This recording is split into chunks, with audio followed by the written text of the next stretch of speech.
Hello बच्चों, let's read the question. The question says that the maximum kinetic energy of photoelectrons emitted from a surface when photons of energy 6 electron volt falls on it is 4 electron volt. The stopping potential in volts is.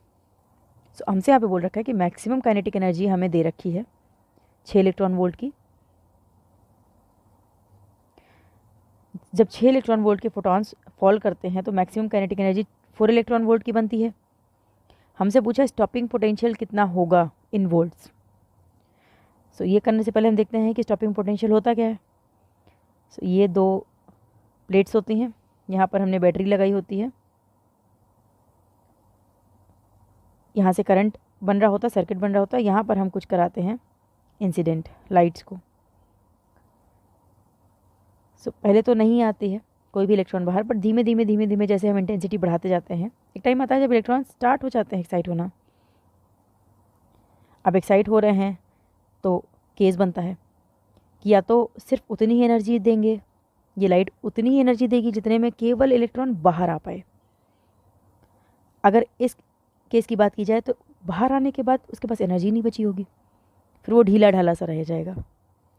लेकिन second case बनता है कि जब electrons को उतनी power दे दी जाए कि वो बाहर तो आ जाएं, साथ में उनके पास कुछ एक्स्ट्रा एनर्जी भी हो जो in the form of kinetic energy वो लॉस करने के एबल हों, यानी उनकी वेलोसिटी बढ़ सके. तो वो क्या करेंगे, वो आगे भगना स्टार्ट करेंगे. और इस प्लेट को, ये बी प्लेट को, लेट्स से इसको बी बोल देते हैं, इसको ए बोल देते हैं, वो बी प्लेट को अप्रोच करेंगे. जिनके पास ज़्यादा काइनेटिक एनर्जी होगी वो तो यहाँ तक पहुँच जाएंगे. सारे एक दूसरे को अप्रोच करने की कोशिश करेंगे बी प्लेट को. तो जिनके पास मैक्सिमम एनर्जी होगी, जिनके पास इतनी कैपेबल होंगे वो कि यहाँ तक पहुँच सके, वो पहुँच जाएंगे. नेक्स्ट केस क्या होता है कि हम यहाँ से लाइट तो दे रहे हैं, लाइट तो इंसिडेंट हो रही है, बट अब हमने क्या किया, अब इस केस में हमने देखा कि यहाँ प्लस था, यहाँ माइनस था. पॉजिटिव पोलैरिटी थी towards left and negative polarity थी टुवर्ड्स राइट. अब हमने क्या किया, हमने इसको बदल दिया.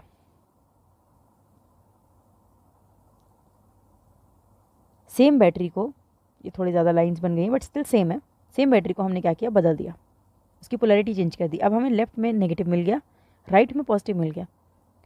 अब क्या होगा कि करंट चलेगा फ्रॉम दिस वे. तो क्या होगा, यहाँ पे स्टार्ट होगा, यहाँ पे इलेक्ट्रॉन अक्यूमुलेट करना स्टार्ट होंगे और होगा यहाँ पे रिपल्शन. अब क्या होगा कि लाइट तो हम दे रहे हैं, इलेक्ट्रॉन बढ़ रहे हैं, इलेक्ट्रॉन एक टाइम आएगा जब एक्साइट होना स्टार्ट हो जाएंगे, सो वो मूव करना स्टार्ट होंगे, वो बी प्लेट को यानी इस प्लेट को अप्रोच करना स्टार्ट होंगे फ्रॉम ए प्लेट. लेकिन अब यहाँ से रिपल्शन बन रहा है, यहाँ पर अब बन रहा है रिपल्शन. सो अब क्या होगा कि ये जो इलेक्ट्रॉन्स जा रहे थे ये आधे रास्ते से ही पलट के वापस आ जाएंगे. ये यहीं से पलट जाएगा, जितनी एनर्जी है वहाँ तक जाएगा, जितना हिम्मत होगी इसके पास झेलने की. और जब नहीं रह जाएगा कैपेबल तो एक थोड़े से टाइम के रेस्ट के लिए आएगा और उसके बाद वो अपनी डायरेक्शन को चेंज कर लेगा, वापस पलट जाएगा. जिस टाइम पे इलेक्ट्रॉन्स अपनी डायरेक्शन को वापस पलटने लग जाते हैं, यानी अपनी डायरेक्शन पे अपने ही मोशन में अपने आप को रिवर्स करने लग जाते हैं, यानी पलट के जाने लगते हैं वापस, उसी को बोलते हैं हम स्टॉपिंग पोटेंशियल.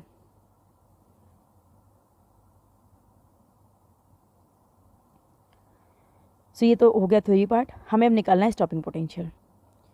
सो अब हमें मैक्सिमम काइनेटिक एनर्जी हमें दे रखी है 4 इलेक्ट्रॉन वोल्ट. हम लिख लेते हैं कि मैक्स हमें प्रोवाइडेड है 4 इलेक्ट्रॉन वोल्ट. वी नॉट हमें निकालना है, फॉर्मूला लिखते हैं कि max is equals to E V naught. Values put करेंगे इस इक्वेशन में तो के मैक्स हमें दे रखा है 4 इलेक्ट्रॉन वोल्ट और ई वी नॉट. ई और ई दोनों सेम सेम से लग रहे हैं, हट देंगे, मिल गया आंसर इसका. V naught is equals to 4 volt.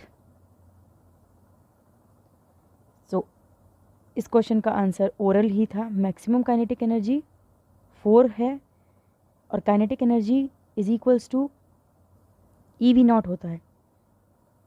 तो इसमें से ई और ये वाला ई कट जाएगा, दोनों ही सिंपल हो जाएगा। तो maximum kinetic energy is equals to potential, stopping potential. So answer हमारा ओरल था, इसमें 4 वोल्ट की हमारी स्टॉपिंग पोटेंशियल आ जाएगी। ऑप्शन मैच कर लेते हैं। ऑप्शन बी में हमें 4 दिखाई दे रहा है, सो हमारा ऑप्शन भी सही आंसर है। So hope you understood the problem and thank you.